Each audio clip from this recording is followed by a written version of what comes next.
For several days after taking power, Iran's new supreme leader remained completely silent. No televised speech, no public appearance, not even a brief statement. In the middle of a rapidly escalating war, the absence of the country's most powerful figure created enormous uncertainty across the region. Then, on March 12, the silence finally ended. Instead of appearing in person, the new leader's first message was delivered in writing and read aloud on Iranian state television. The statement carried a hard and uncompromising tone, signaling that the conflict was far from over. In that message, he vowed that Iran would continue resisting its enemies and warned that pressure tactics, including maintaining the closure of the strategically vital Strait of Hormuz, would remain on the table. He also warned countries hosting U.S. military bases in the region that those installations could become targets if the war continues. For analysts around the world, every word of this statement mattered. It was the first clear signal of how Iran's new leadership intends to handle the conflict, and it suggested that the road ahead may become even more dangerous. To understand the intensity of this moment, it's important to look at what happened just days before the new leader took power. On February 28, a series of airstrikes attributed to U.S. and Israeli forces targeted key military and leadership sites inside Iran. Among those reportedly killed was Iran's longtime supreme leader, Ali Khamenei, a figure who had dominated Iranian politics for decades. His death created an immediate power vacuum at the very top of Iran's political system. Within days, Iran's leadership structure moved quickly to appoint his successor, his son, Mojtaba Khamenei. At 56 years old, he suddenly became one of the most powerful figures in the Middle East, during one of the most dangerous regional crises in years. Reports indicated that Mojtaba himself had been injured during the same wave of strikes and had not appeared publicly since. His first official message to the world came not through a speech, but through a written statement broadcast on state television. This unusual situation only intensified speculation among analysts and intelligence agencies, who was truly making the decisions in Tehran. And how would Iran respond to the assassination of its most powerful leader? One of the most striking parts of the new leader's statement was the tone of retaliation. In his first message since taking power, Mojtaba Khamenei made it clear that Iran would not forget the losses suffered during the opening phase of the war. He declared that the country would continue resisting its enemies and that the blood of those killed would not go unanswered. The statement specifically referenced recent attacks inside Iran that caused heavy civilian casualties, including a deadly strike on a girls' school in the southern city of Minab. Iranian officials described the victims as martyrs, promising that those responsible would eventually face consequences. But the wording of the message went even further.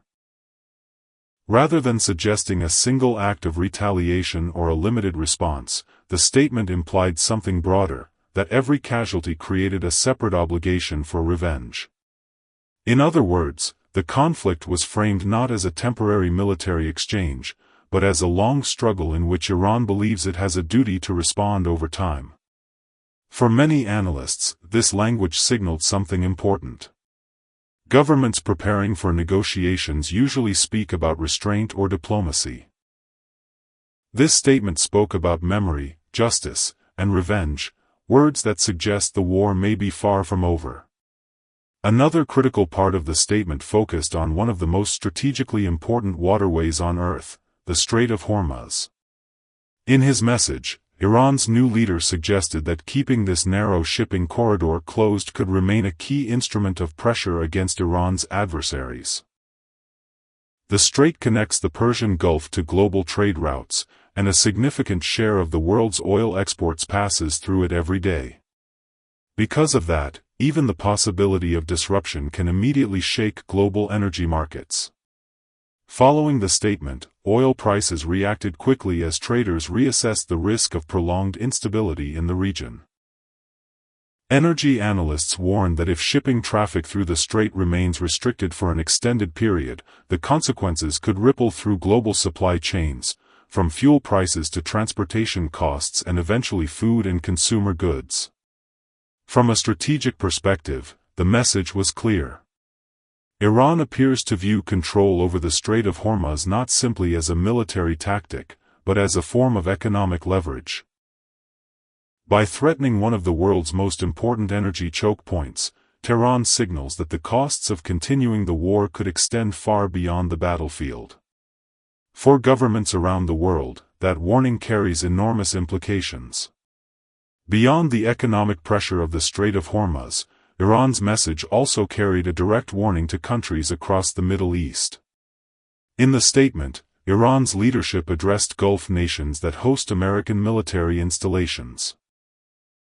Several countries in the region, including Saudi Arabia, Bahrain, Kuwait, and the United Arab Emirates, maintain defense partnerships with the United States and allow American forces to operate from bases on their territory. Iran's message suggested that these bases could become targets if they continue to support U.S. military operations. At the same time, tensions across the region appeared to rise. Reports emerged of drones, projectiles, and other security incidents occurring near key cities and strategic sites. While details remain contested and responsibility is often difficult to confirm during wartime, the incidents highlighted how quickly the conflict could spread beyond Iran itself.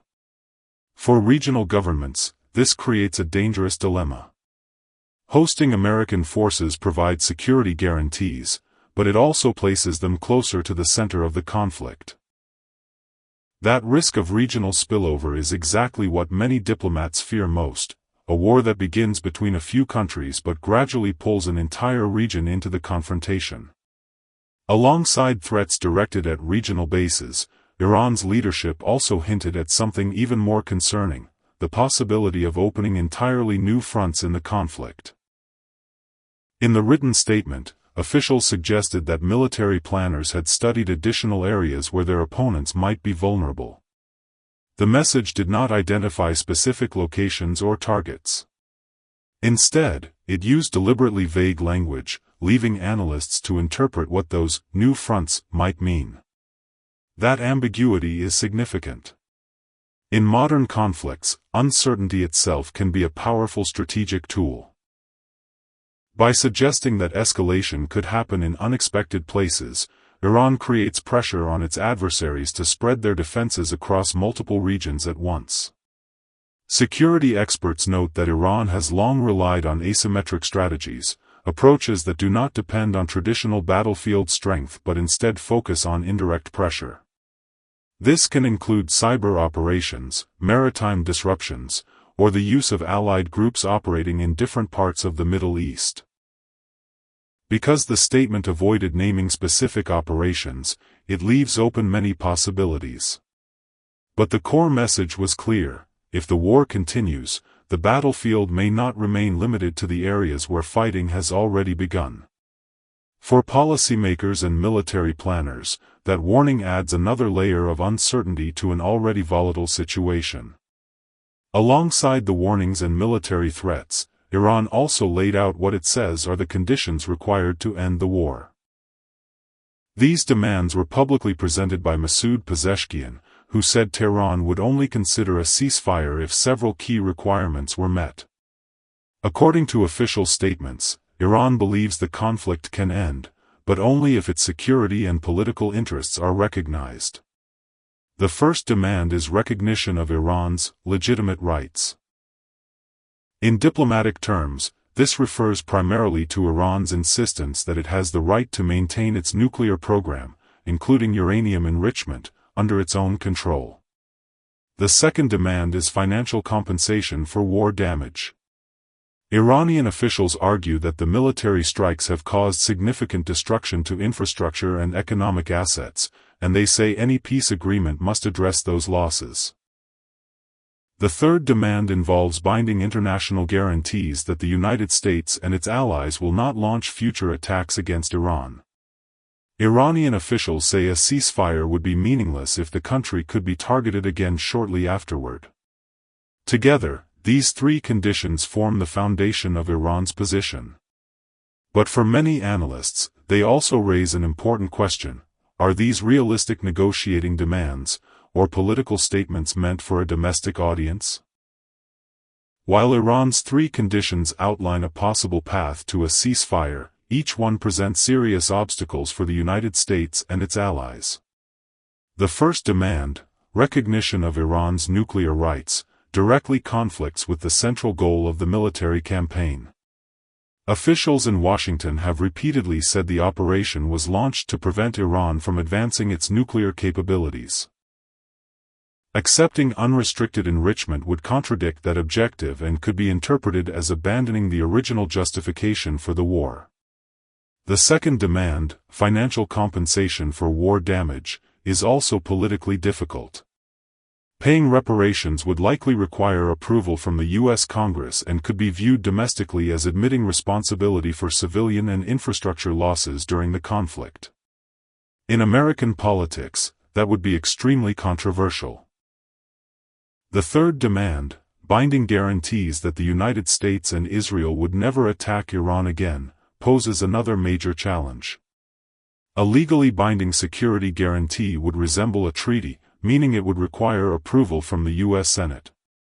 Given the current tensions and casualties in the conflict, many analysts believe such an agreement would face overwhelming political resistance. Because of these factors, experts say the gap between the two sides remains extremely wide. After Iran announced its three conditions for ending the war, a major debate immediately began among diplomats and analysts. Are these demands truly non-negotiable, or are they simply a starting position designed for bargaining? In international negotiations, it is common for governments to begin with maximal demands and gradually move toward compromise. Some observers believe Iran could be doing exactly that, staking out a strong public position while leaving room for quieter diplomacy behind the scenes. There are a few signs that negotiations may still be possible. Communication channels between Washington and Tehran have not completely collapsed. Reports indicate that proposals have been exchanged through intermediaries, suggesting that back-channel diplomacy may still be active. Countries such as Russia and other regional actors could also attempt to encourage de-escalation. However, many experts remain skeptical. They point out that Iran's current leadership is under enormous domestic pressure after heavy military losses and widespread damage inside the country. In that environment, leaders may feel compelled to present strong public demands, even if they are difficult to achieve. This creates a difficult situation. If the demands are genuine, the gap between the two sides may be nearly impossible to close. If they are negotiating tactics, the real talks may be happening far from the public eye. While the fighting is centered in the Middle East, the economic effects of the conflict are already being felt far beyond the region. One of the biggest concerns is energy. The tension surrounding the Strait of Hormuz has pushed oil markets into a period of extreme volatility. Because a large portion of the world's oil exports normally passes through this narrow waterway, any disruption can rapidly affect global supply. As uncertainty grew, oil prices surged from around $80 per barrel to well above $100 in a short period. Analysts warn that if shipping through the strait remains restricted for weeks rather than days, prices could climb even higher, affecting transportation, manufacturing, and household energy costs worldwide. But energy is only part of the story. The conflict has also raised concerns about fertilizer production and global agriculture. Some major fertilizer facilities in the region have reduced operations due to security risks, threatening supplies of chemicals used to grow staple crops such as wheat, corn, and rice. If shortages persist, farmers in multiple countries could face higher costs during the next planting season. For consumers, this combination, rising fuel prices and pressure on food production, could translate into higher grocery bills and broader economic uncertainty. Beyond the military and economic consequences, the conflict is also creating a rapidly growing humanitarian crisis. According to estimates from the United Nations High Commissioner for Refugees, millions of civilians have already been displaced since the war began. Large numbers of families inside Iran have been forced to leave their homes as airstrikes and military operations spread across several regions. Neighboring areas are also feeling the pressure. In parts of Lebanon and other nearby states, communities are dealing with new waves of displaced people seeking safety from the violence. For humanitarian organizations, the scale of the challenge is immense. Displaced families require shelter, food, medical care, and long-term support, while local infrastructure in affected regions is already under strain. The humanitarian situation also shapes the political decisions being made in Tehran. When millions of citizens are displaced and cities are under attack, leaders face intense pressure from the public to show strength rather than compromise. Any agreement that appears to accept defeat could provoke domestic backlash. Because of this, the humanitarian crisis is not only a tragedy, it also makes diplomacy even more complicated. As governments analyze Iran's latest statements, many policy experts are focusing on a deeper question: who is actually shaping the country's strategy right now? Some analysts believe that although Mojtaba Khamenei has formally taken the position of supreme leader, much of the real influence may lie with powerful military institutions such as the Islamic Revolutionary Guard Corps. The IRGC has long played a major role in Iran's security policy and regional strategy. Researchers studying Iran's political system say this dynamic could make negotiations more complicated.